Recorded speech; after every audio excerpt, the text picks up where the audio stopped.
Good evening. Are you able to see my slides?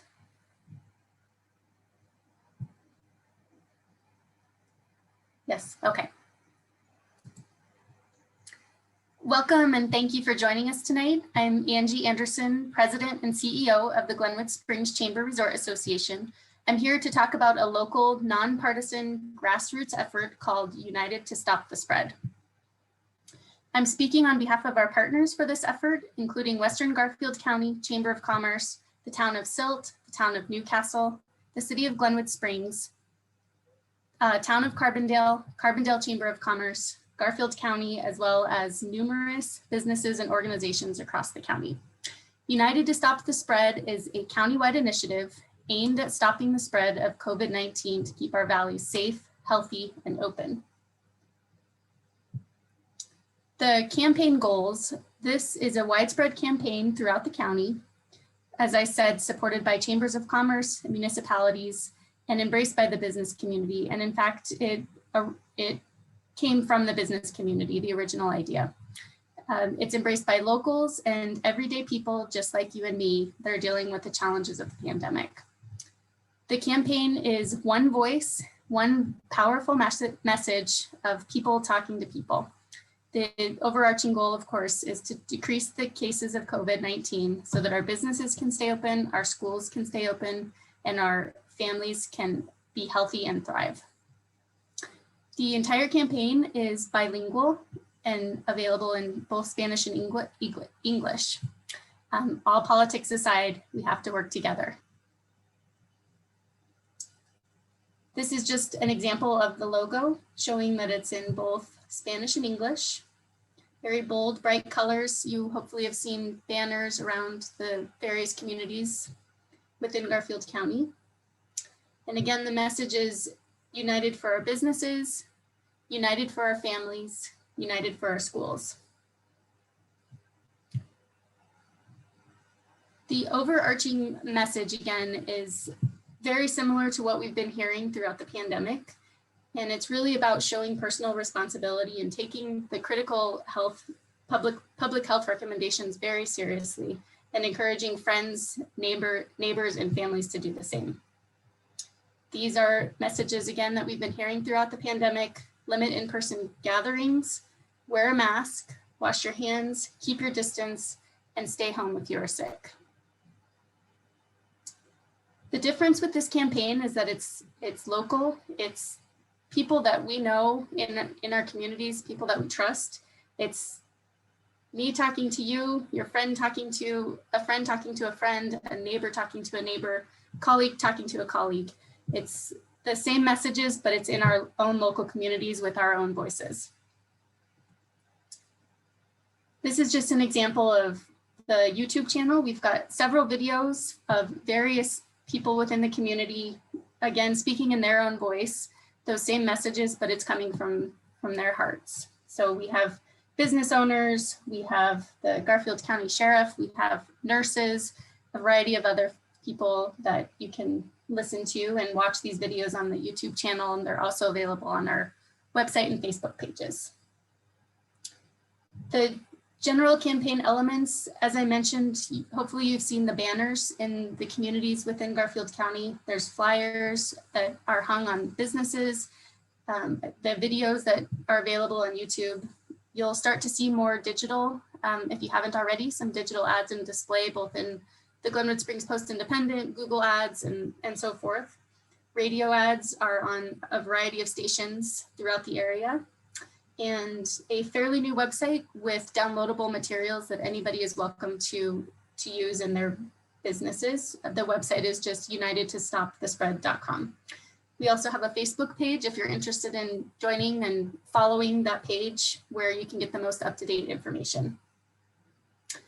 It's just a very quick overview, but again, this is a local grassroots effort, and to make a difference, we really need the entire community to embrace these messages and share them with friends, families, colleagues, and neighbors.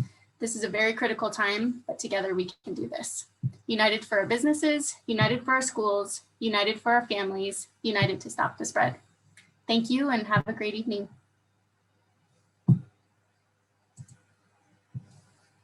Gracias, Angie, por esa actualización. Unidos paremos el contagio. Unidos podemos. Muy bien. Y tenemos a nuestro invitado principal, que es el jefe de policía, el señor Joseph Deras. Esta junta es una continuación a la primera junta bilingüe que tuvimos, ah, que fue, que fue una junta diferente. Ahora tenemos queremos presentar y compartir información acerca del jefe de policías y tenemos el chat abierto, pueden hacer sus preguntas.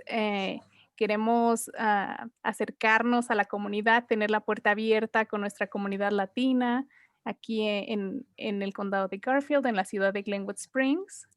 Y ahora me gustaría que el señor Chief Joseph, que nos dé una introducción. ¿De dónde vino usted, señor Joseph? Thank you, and thank you to all the participants here that are joining us this evening. And thank you for giving me the opportunity to explain to you a little bit about our department, about myself, and how we see things moving forward with our community. Again, my name is Joseph Deras. I have 29 years in law enforcement. I just moved out to Glenwood Springs almost a year ago. I come from the Bay Area section of California. I was born in Los Angeles County, lived there for a while, but was primarily born and raised in a town called Gilroy, which is just south of San Jose in the Bay Area, again, Silicon Valley of California. I'm married and we have 4 boys, 3 of which attend schools here locally. Again, I came from the Bay Area, which had a very large urban area police departments. And so my experience is pretty vast in law enforcement. And I am bilingual, and I think that we have a real opportunity here now to reach out to the Latin community and all members of our community so we can really engage with everybody and so we can have a cooperative effort in solving issues that affect all of us. And I live in town, and so when I say all of us, that includes me and my family, just like it does you and yours. Muchas gracias, señor Joseph. Y qué interesante que viene de California, que realmente son ciudades muy grandes, y cómo se siente ahora con este cambio, que ahora vive aquí en esta área montañosa de Colorado. Well, you're correct. We do have large urban areas in California. I spent a time working for the San Jose Police Department, which is the 10th largest city in the United States. So it's very big and urban. And I also started my police career in 1991 in a very small migrant community in a city in Monterey County called Soledad. And in that small community, we only had 10 police officers. So I have experience working in a very small community and then working in very large communities. And I find Glenwood Springs to be a perfect medium. Not very small and certainly not large, but I think we're well positioned in the county to be able to be whatever identity we choose to have. We can have big city issues to some degree, and crime certainly, but we're small enough to be almost like an individual. We can kind of determine our own destiny and set our own course. We're not so large that we can't all together decide what we're going to do because of outside or competing forces. Gracias. Y ahora que ya vienen las fiestas, ¿ustedes y con su familia tienen alguna tradición? Well, I don't know that we have a tradition. I would say probably nothing that's any different than any other family. Um, so that question, I have to say no. We're just like everybody else. We, especially with COVID now, we're kind of relegated to just having our family at home, which has been kind of picturesque. When we looked out our windows on Thanksgiving, it was snowing, and it kind of gave us the impression of like a Hallmark movie, like you might find on television, because we're not used to that. Where we came from, we didn't have any snow. Sometimes we'd even be at the beach for the holidays because we had the climate there for that. So no, the answer to that is no. Entonces ahora le va a tocar la Navidad con nieve. I think so. Yes. Again, we can't really travel and we can't bring anybody in to visit with us. Our family, they're all stuck in California. So it's just going to be us again, which I have to say is nice because we don't have all the chaos going on in our house. ¿Y cómo han cambiado ahora sus tradiciones, ahora con esto de COVID?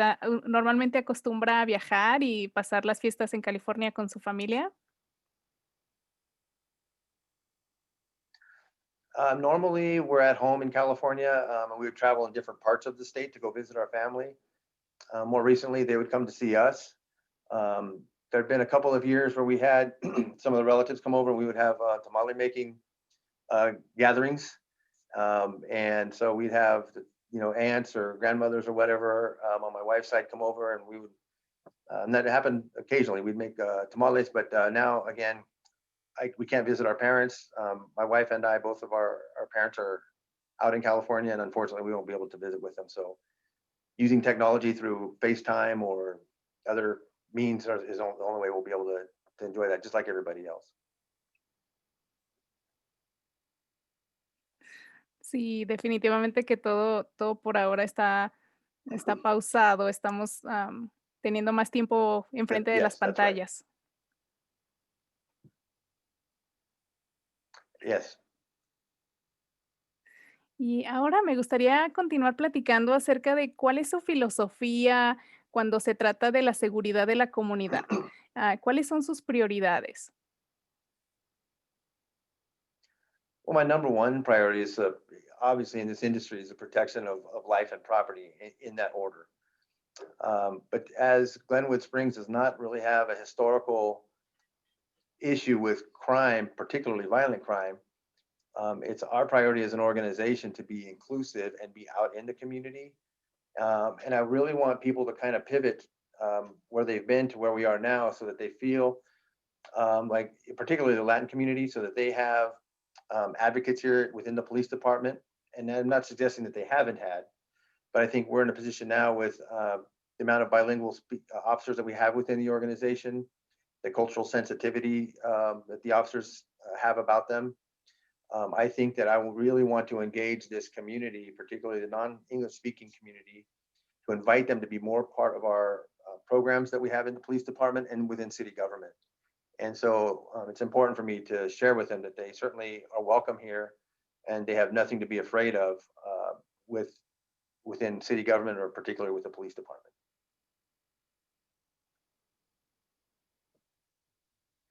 Muy bien. ¿Y nos puede platicar acerca de alguna experiencia que haya ayudado a formar esta perspectiva que usted tiene acerca de cómo mantener a la comunidad segura?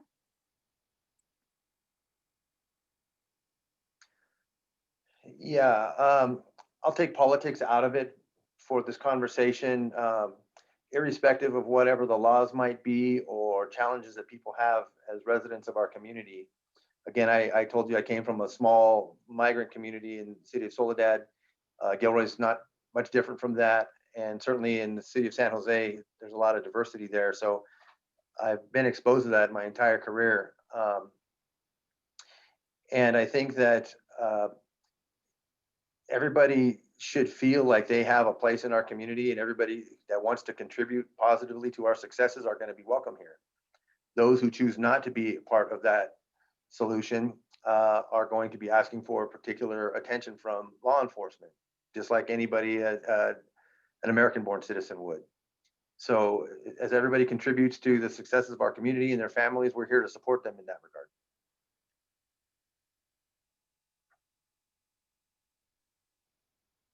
Muchas gracias. Entonces, ¿usted realmente siempre ha estado en comunidades diversas, en donde ha tenido personas de diferentes lugares, que Yes, vienen I de have. diferentes países?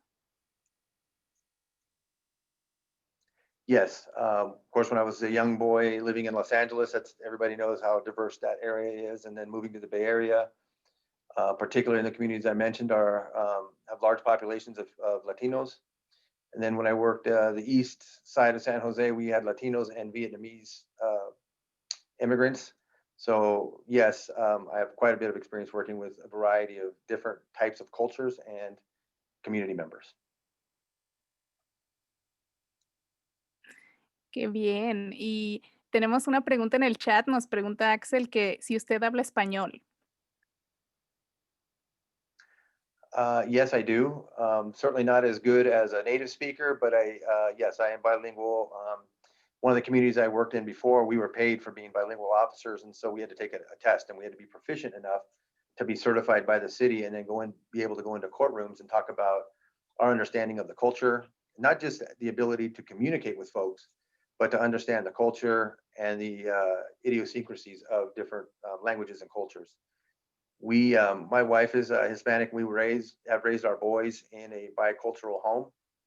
I have ancestors who are of Hispanic descent and were immigrants themselves. So the short answer to that question is yes, I do.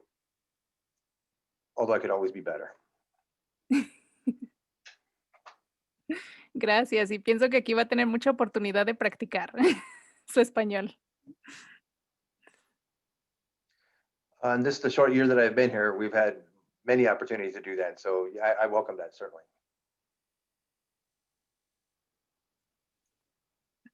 Muy bien. Y ahora tengo unas preguntas que yo he escuchado en nuestra comunidad que me gustaría que nos platique.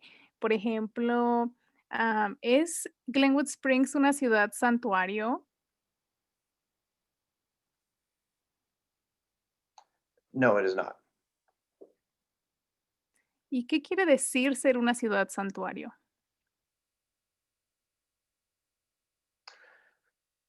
I'll speak from my experience in California. I'm sure it's the same here in Colorado. Communities, city councils, or community elected officials make a determination that they want to be designated as a sanctuary city, which means they're not going to support immigration efforts. So, for example, if immigration, Homeland Security or Division of Immigration came in and wanted to start making, people call them raids or what have you, that the city would not allow their police officers to be engaged in that. It could affect federal funding from the federal government if they were designated as such. They may not release information on inmates in the county jails to the federal government.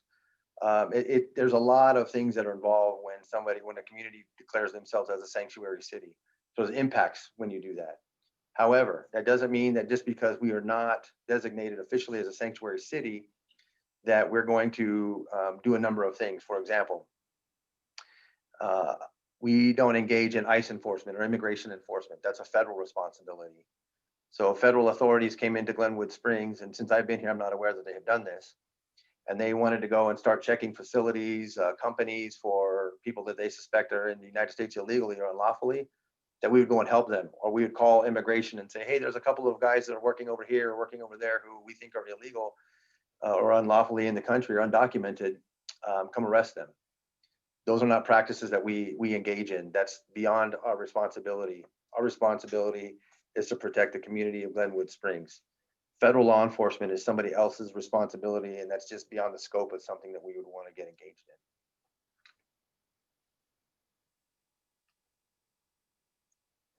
Ok, muy bien. Entonces, ¿ustedes cuál es su relación con este servicio de inmigración, con la migra, con ICE? Here, I don't want to say that it's non-existent, but I haven't had the occasion to meet with anybody since I've been here from immigration enforcement. I have met with other federal law enforcement partners that we would work with fairly regularly, but immigration enforcement's not one of them.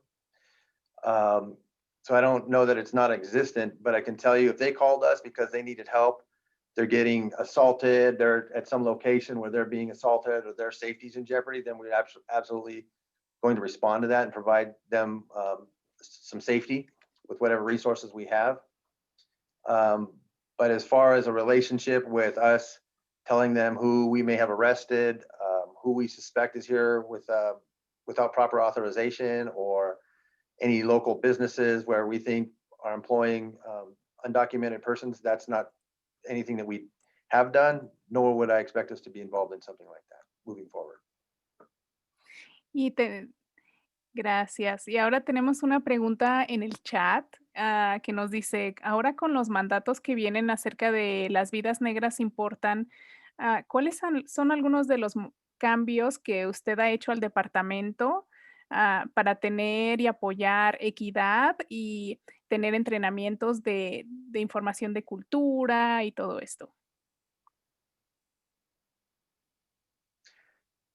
Well, with the recent activities over the summer with some of the anti-law enforcement sentiment or the push for social justice reform, I can tell you that we support that. And I've already kind of explained to you a little bit about my background. And so I think that setting the tone for the organization really starts with the leadership of the department. And so my personal position is that we don't support any kind of violence or police brutality or anything like that. And there are consequences behind that. And when officers cross over that line and break a law, then they should be held accountable just like anybody else. And that includes me. So I need to set the example. We take direction and public policy direction from the city council. It's my understanding that Glenwood Springs has always had a good relationship with the community. We just haven't had those types of experiences in our community. And I expect that to continue as we move forward. That being said, there's been a number of changes within the law in Colorado. And so our officers are very well aware of that. Those changes are incorporated into our policy manual. And specifically, for example, one of the many changes has been the eradication of what's commonly referred to as a chokehold or a carotid restraint hold. That's not something that we are allowed to do anymore. And since I've been here, at the time, I was the only person trained in the department to do that. And so we've moved away from that. That's not part of our practices anymore, nor is it anywhere in the state of Colorado. So with whatever group you might want to mention, they've mentioned Black Lives Matter or any other particular group where cultural sensitivity is concerned or their interests are concerned. I think we've moved, we're in a place now in a space that understands their frustrations. We embrace those frustrations and we're very happy to have conversations like we're having tonight to address some of those issues.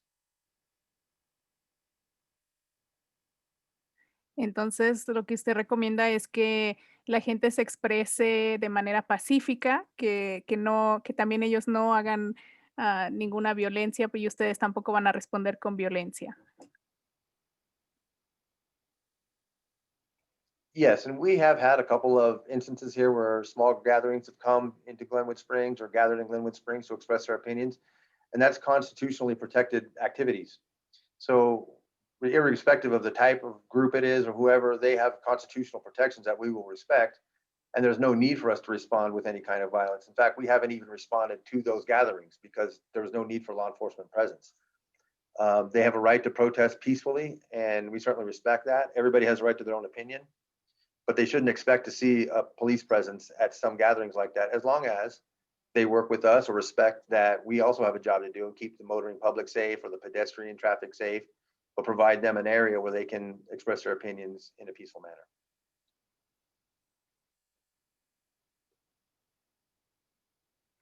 Muy bien, y tenemos otra pregunta en el chat que nos dice, ¿tienen planes de trabajar con el condado o con otras organizaciones para agregar respuestas de situaciones con trabajadores sociales o profesionales de salud mental en vez de respuesta policíaca?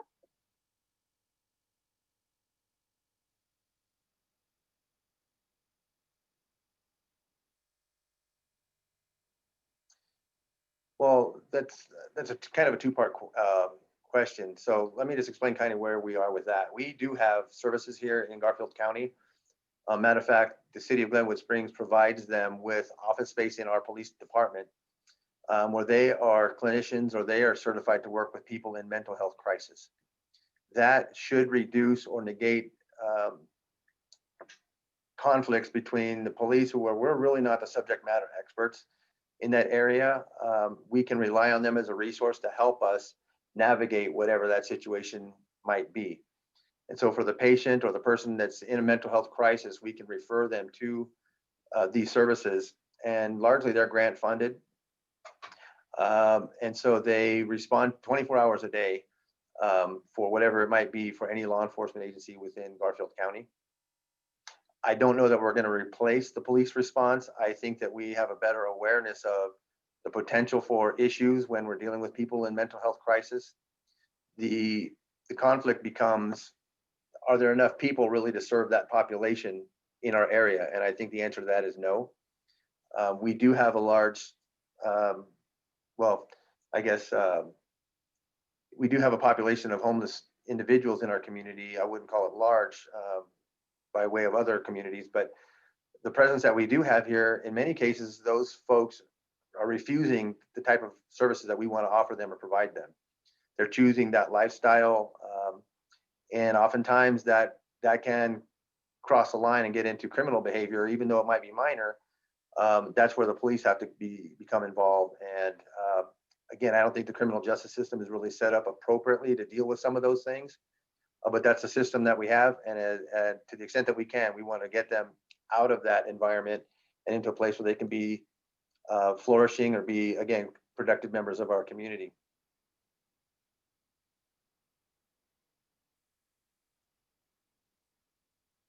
Gracias. Y ahora tenemos una pregunta diferente que nos dice,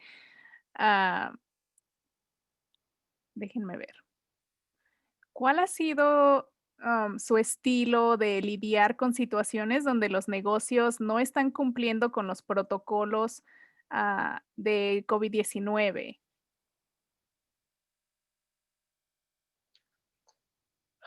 Well, you have to understand that anyone who does not want to follow the protocols, it really benefits everybody in the community, that we all participate, just like the presentation you just saw from Angie Anderson.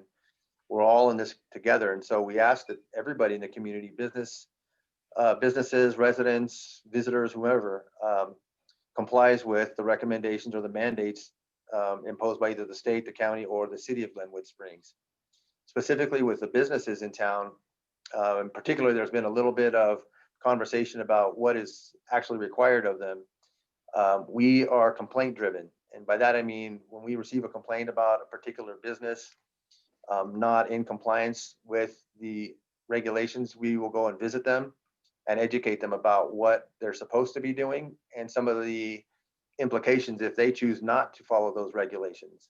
Some of those may be at the state level where a business license could be in jeopardy. They may face legal consequences, or a liquor license, or a number of things could come into play there. And so up until this point, we have taken no enforcement action with any particular individual or business related to potential violations of COVID regulations.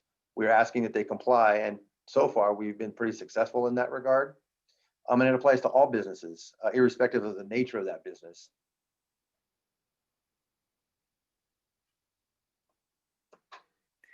Muy bien. Entonces, realmente la penalidad viene del Estado y ustedes están nada más dando respuesta a las quejas.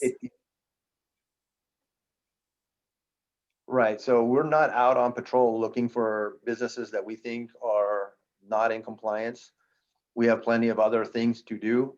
This health concern is certainly a priority, but in this particular regard, again, we are complaint driven. We'll respond to a complaint that we receive, and we receive them pretty regularly, and we'll go out and meet with those folks. As far as the penalties are concerned, that's really up to the courts to determine what that might look like.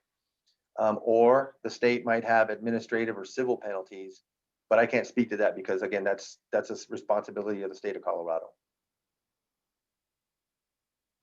Y tenemos una pregunta más en el chat que nos dice, que creo que este día la había contestado, que era si tenía oficiales de policía latinos, que nos dijo que sí, tiene oficiales latinos que son bilingües, y nos dicen que qué están haciendo para reclutar más oficiales latinos y qué puede hacer una persona latina para poder ser oficial de policía. ¿A quién debe de contactar?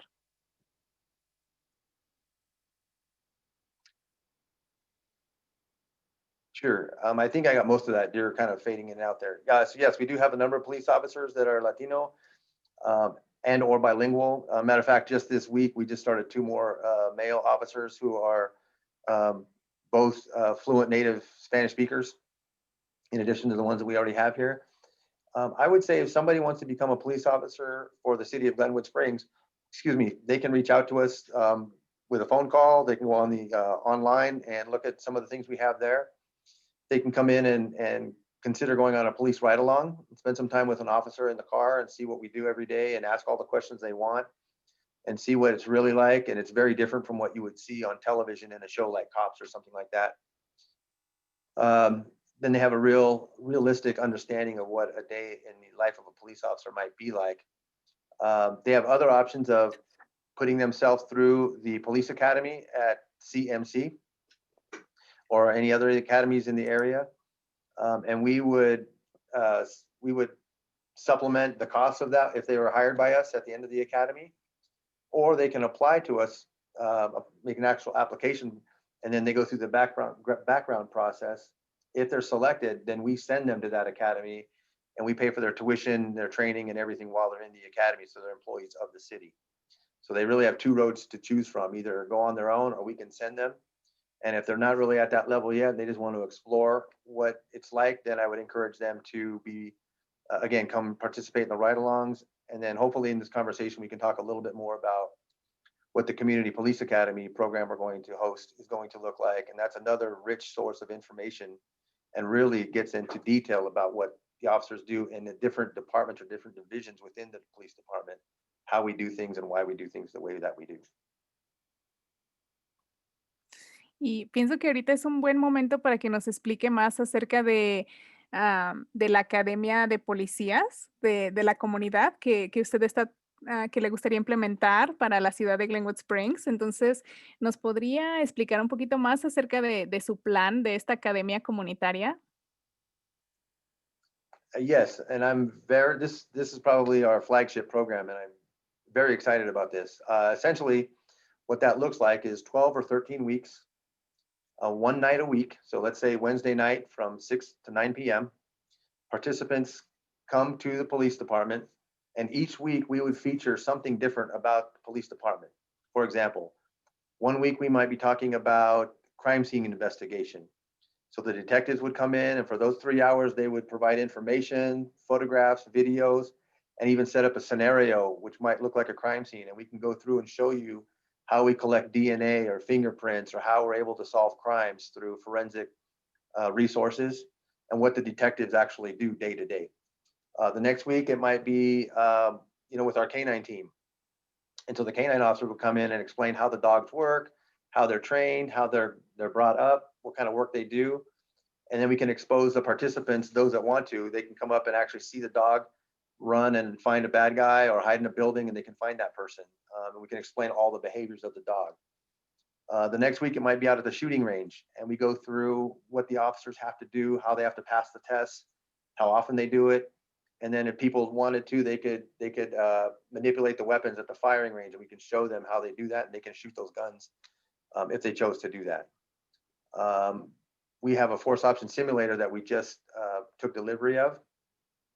And we explained to you the first week about what the laws are when police officers use force, and how we arrest people and why we arrest people, which includes a little bit of education on the Constitution and the Fourth Amendment to the Constitution about what gives officers the authority to go to people's homes, to arrest them, all of those types of things.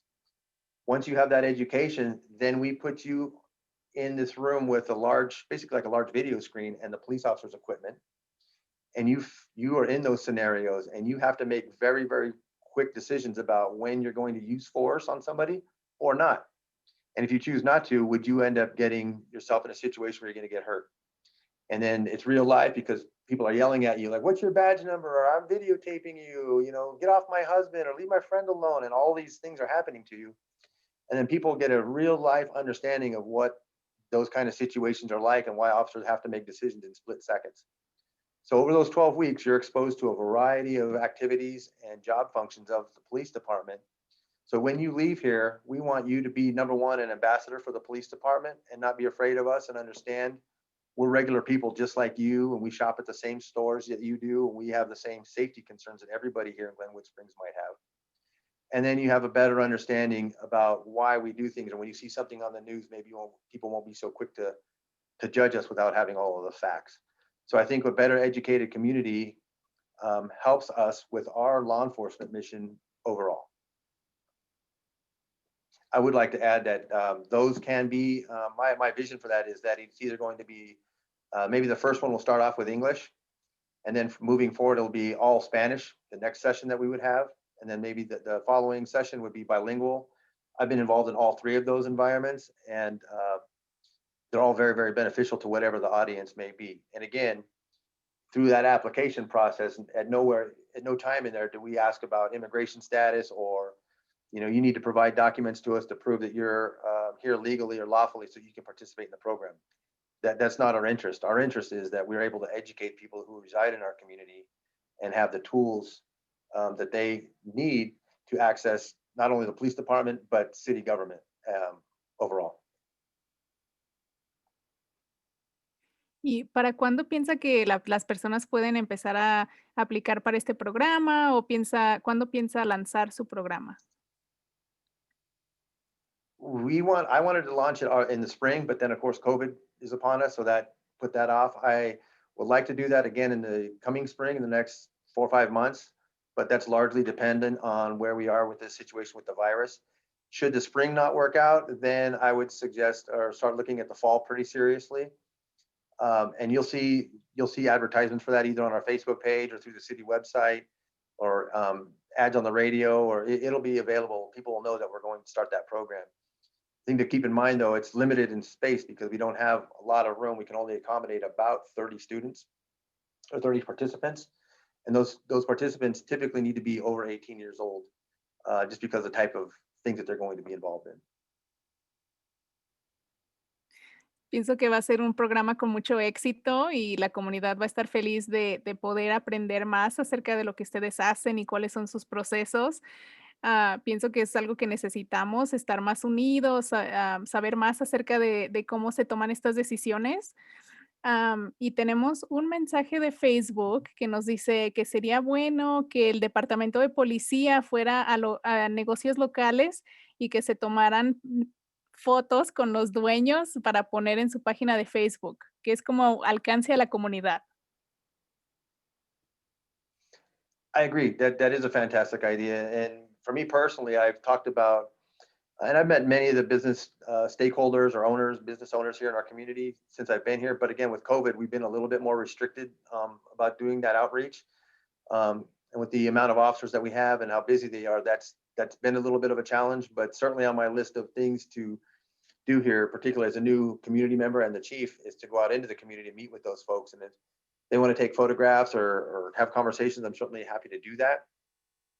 And as we come out of COVID, we anticipate that we're going to have another program called Coffee with a Cop, where on a particular weekend, we might say we're going to be at City Market from these hours, and we'll have some assets there. People can come by and have coffee and say hello to the officers, and we can meet them, their children, for a few hours every quarter. Every 3 or 4 months, we'll make that available to folks.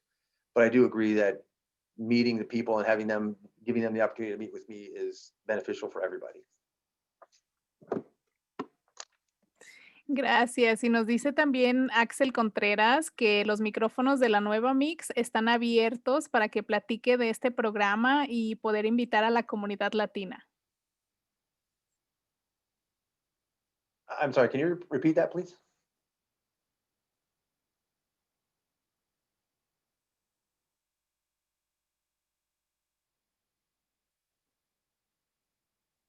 Excellent. That's good to hear. Thank you. Y ahora tenemos un montón de preguntas, tenemos varias preguntas en el chat, estamos un Sure. poquito revueltos en los temas, la gente está interesada en diferentes temas. Nos pregunta Jen Quevedo que si nos puede dar detalles acerca del plan de acceso a idioma, que es mandado bajo una orden o una ley de 13,166. So just to make sure I understand, she wants me to detail our practices about the language line.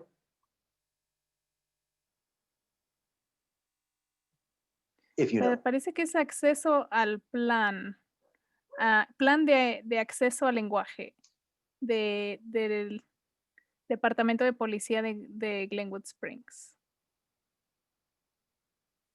Yeah, I'm not real. Okay, yeah, I'm not sure what she's specifically referring to.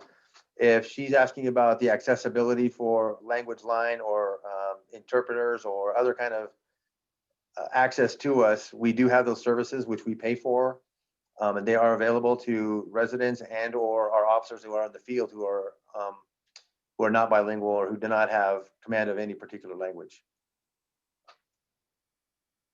Oh, ok, nos dice Jen que si tiene algún plan detallado o si solamente es la línea de lenguaje y qué métodos usan.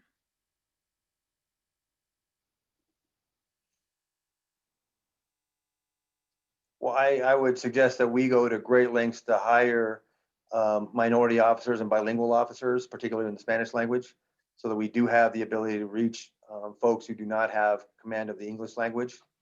It's something I think it's important as we represent the members of our community.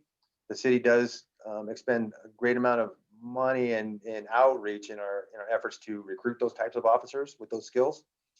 Number one, and then again, I would refer back to my previous answer about the language line that we do have available. And if we have a victim of a crime who needs resources or an advocate, then we certainly have access to those through a variety of either county or state programs where we bring those advocates in to help people navigate, to include victims' rights advocates, to help them navigate legal matters or contacts with law enforcement. Ok, muchas gracias. Y ahora nos pregunta otra persona, ¿está planeando usted algún cambio al departamento ahora que la población está creciendo? ¿Piensa que va a haber algún cambio?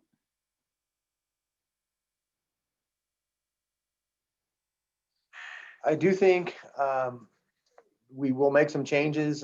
We have made several changes since I've been here. You'd have to do those in measured doses so that the officers in the community can accept them at a responsible rate.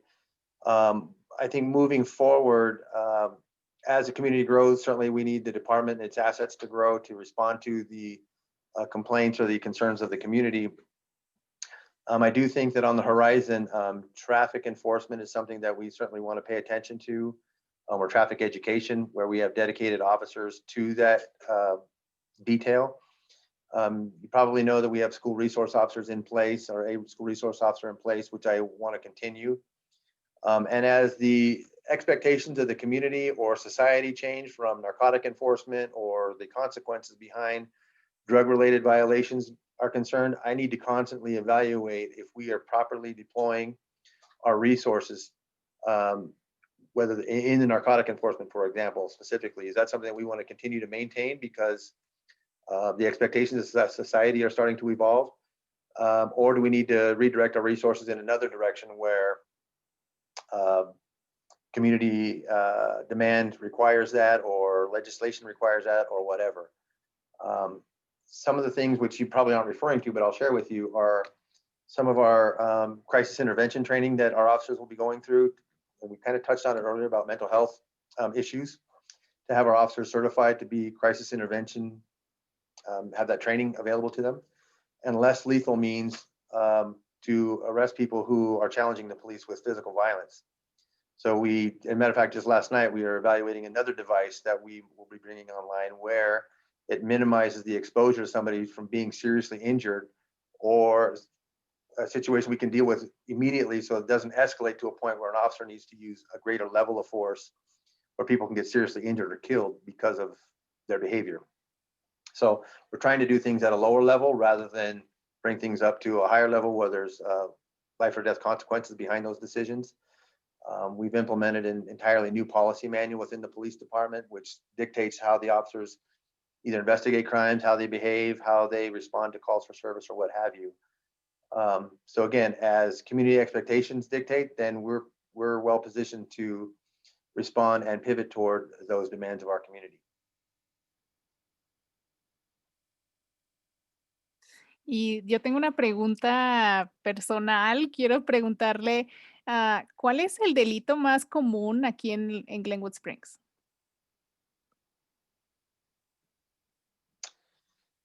I don't know if I could say, I think they all kind of connect together. So I would say that drug abuse or substance abuse kind of goes hand in hand with property crime. And by that, I mean people are out stealing, breaking into homes or breaking into vehicles in order to support their narcotics habit. And I would call those quality of life crimes. So they're lower level, they're not crimes of violence.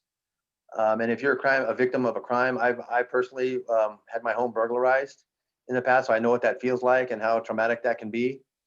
To you, that's very upsetting. But on the larger scale of overall crime in Glenwood Springs, that probably is the most prevalent, which comparatively speaking, I think is better than having a violent crime problem like where I came from. We just don't have that here in our community, and we need to be very, very thankful for that. But we need to continue our police or law enforcement suppression efforts to make sure that we don't have those types of things surface in our community. So again, substance abuse, property crime, quality of life type crimes are probably the ones that we deal with most often.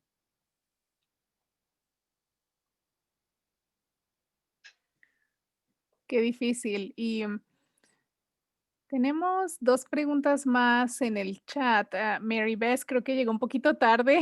Habíamos platicado un poquito acerca de lo que está haciendo usted para tener diversidad y equidad en su departamento, pero nos pregunta ella que qué plan tiene para implementar entrenamientos de diversidad, equidad, inclusión, antirracismo, para tener educación para su equipo.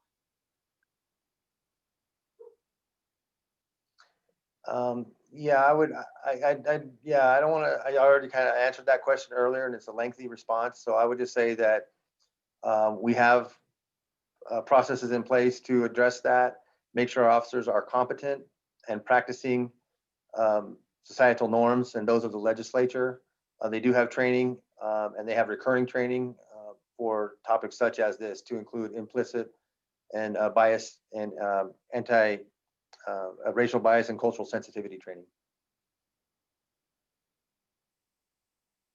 Ujú.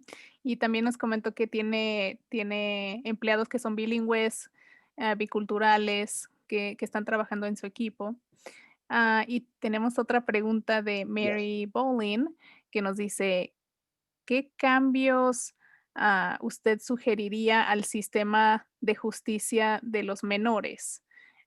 ¿Cuál sería algún cambio que usted quisiera ver para los jóvenes que son latinos o que no son latinos? I don't know that I would want to change, but I think we have an opportunity here to really embrace restorative justice programs. And by that, I mean they're less punitive for the majority of crimes that juveniles are involved in. Certainly violent crimes, homicides, robberies, shootings, sexual assaults, and those things, there need to be severe and stiff consequences behind that kind of behavior. But for everything else, which I would consider a little bit lower level, kids involved with narcotics, substance abuse, vandalisms, burglaries, and those types of things, we might have an opportunity there to eradicate that behavior early and often through restorative justice programs. And those have seen a lot of success. And we do have some of those programs in place here in our region where the juveniles are held responsible for correcting that behavior. And I don't want to suggest that they have to meet with the victims of those crimes in every instance, but they're shown the consequences of their behavior rather than sitting in a jail cell somewhere in a juvenile hall or being on probation or what have you. They're actually shown the consequences of that behavior and how it impacts other people. And so I think the component there at the foundation is education. Muy bien. Y tenemos otra pregunta que nos dice, ¿cuáles son sus metas para la fuerza policíaca aquí en nuestra ciudad y cómo está en línea con su visión para la comunidad y cuál es su esperanza de logros que quiere lograr antes de que se vaya? Y ya están pensando en que se va a ir, pero sabemos que apenas llegó.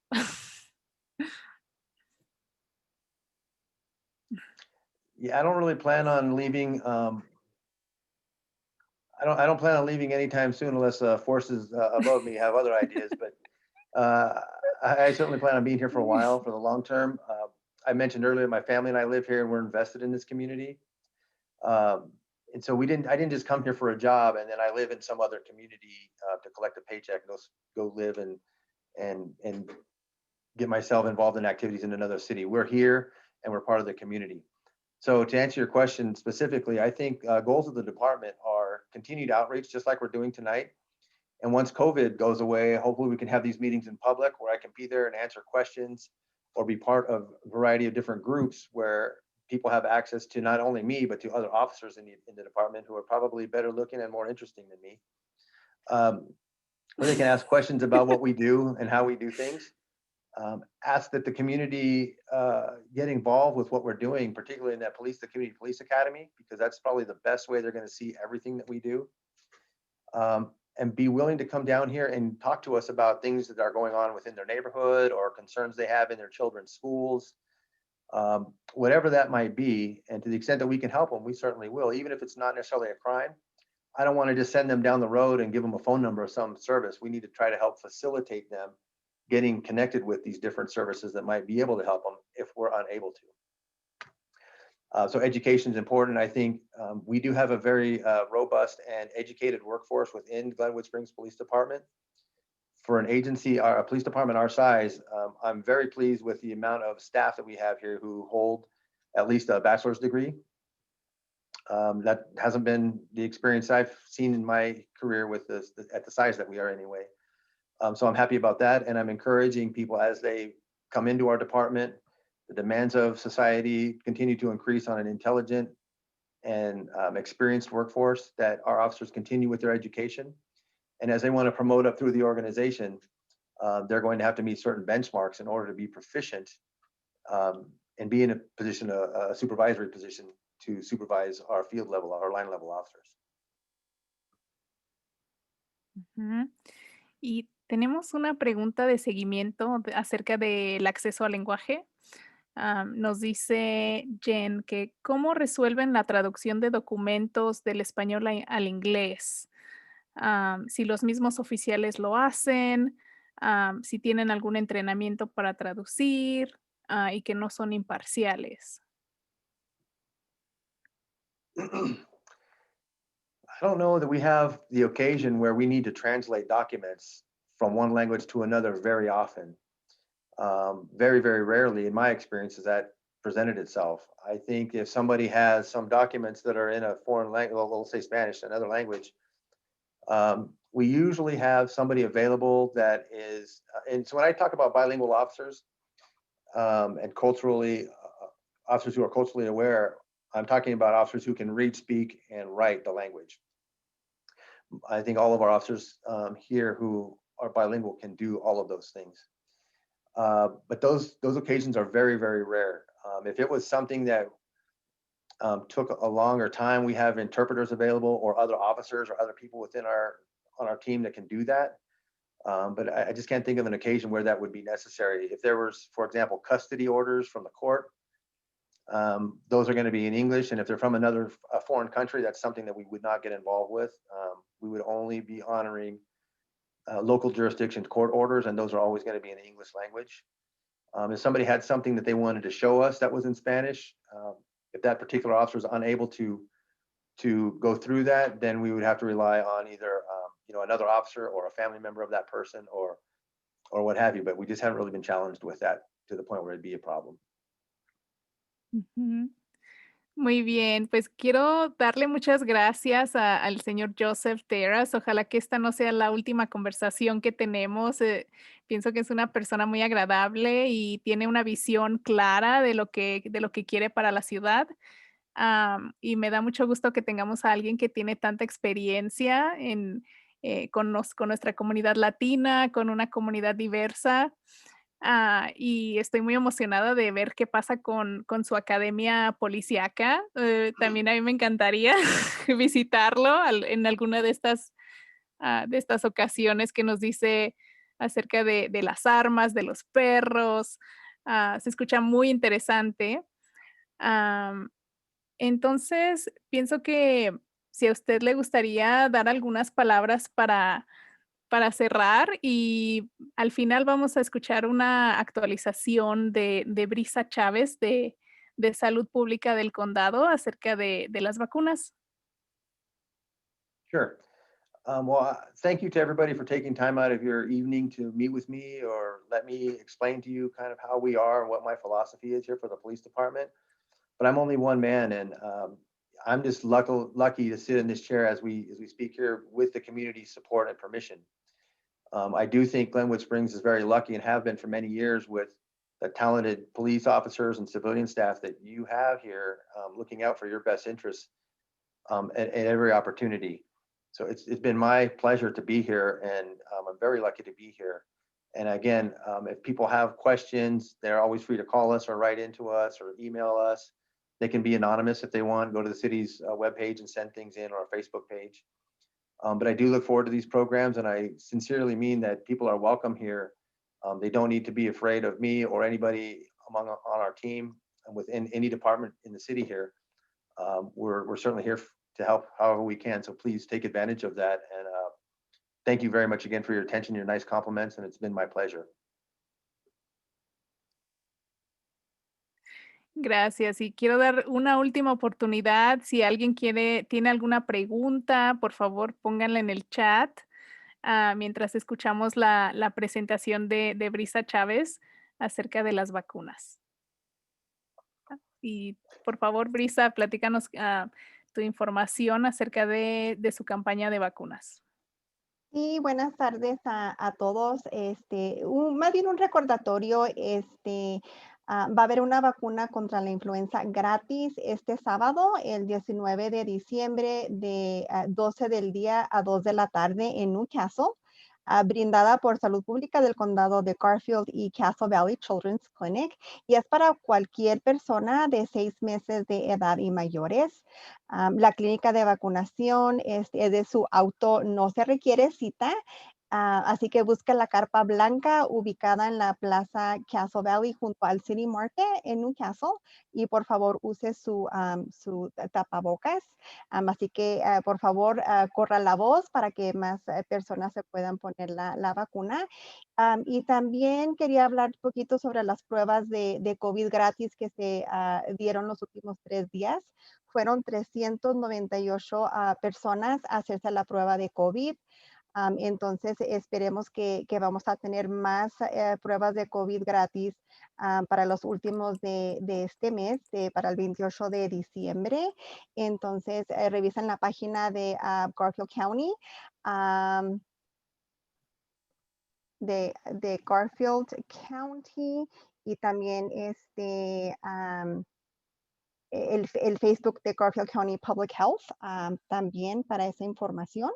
Y también quiero reportar que llevamos el total de 18 muertes debido a COVID, y estamos esperando los resultados de 8 personas más, y que si tienen cualquier pregunta relacionada a COVID o las vacunas, comuníquese al 970-625-5200 o 970-945-6614.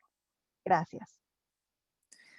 Gracias, Brisa. No sé si podemos poner la información en el chat, tal vez, para que, o en Facebook, para que la gente pueda llamar si tienen alguna pregunta. Y nos dice Briana que esta ha sido una conversación excelente, que tenemos que continuar este tipo de conversaciones. Y queremos darle las gracias a todas las personas que están escuchando, a nuestros panelistas. Y sí, estoy muy contenta de haber platicado con el señor Joseph. Oh, parece que tenemos una pregunta más. Tenemos una pregunta más, señor Joseph. Nos Yes. preguntan, he habido muchas publicaciones en Facebook en donde te están pidiendo dinero. ¿Qué debemos hacer si nos hacen trampa? ¿Qué podemos hacer si pensamos que nos están haciendo trampa en alguna de estas publicaciones por Facebook? Unfortunately, that happens quite often. I would say before you respond to something like that interests you, or you think that you're going to give money to or fund whatever it is they're asking for, before you do that, take down their information, let them know you'll get back to them, and then contact the police so that we can tell you whether that's legitimate or we believe that that's fraudulent. There should be no hurry. Sometimes, particularly in the Latino community, you get phone calls about a relative who's been kidnapped in Central America somewhere. The department I was with recently, where I came from, a police officer got a call that his daughter had been kidnapped. So we're not immune to that either. I would say as soon as you get some kind of information like that, or even somebody asking for money, connect with us first. We can determine the validity of something like that, and then you can go from there. You can make the decision that you want to make. If it turns out that you are a victim of that kind of crime, resources are a little bit limited. You can contact the Federal Trade Commission, FTC, online.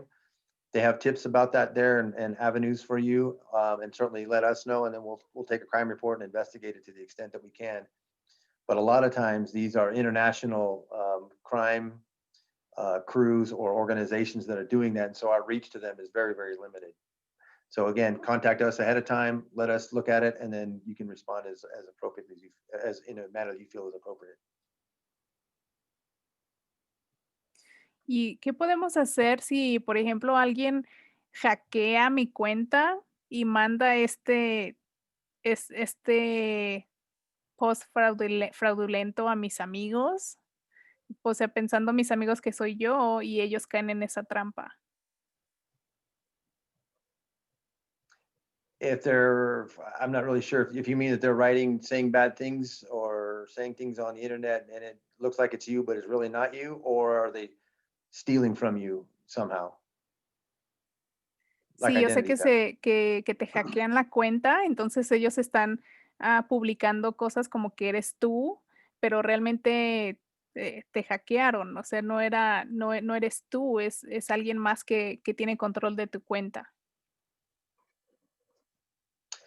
I would say you probably want to contact a service provider for that, whether it's Facebook or whatever, or the internet provider, and communicate with them, because they're going to have the most amount of influence or control over how that would resolve itself. We have no influence on something like that. If it's fiduciary or it's money, but there's money involved and they're stealing from you, that's a different matter. Then you want to definitely connect with us, and then we can work through that. But outside of that, somebody hacks your account, I definitely would refer you to the service provider for whatever that service is that they're operating on.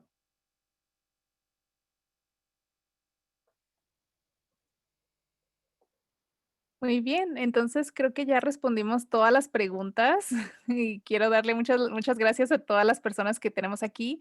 También tenemos a Débora Figueroa, que es la manager del pueblo de la ciudad de Glenwood Springs. No sé si ella tenga algún mensaje para nosotros.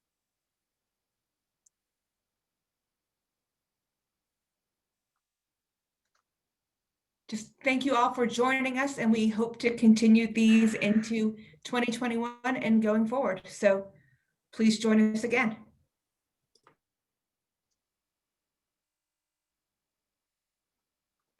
Sí, felices fiestas y muchas gracias, señor Joseph. Le dejo la última palabra.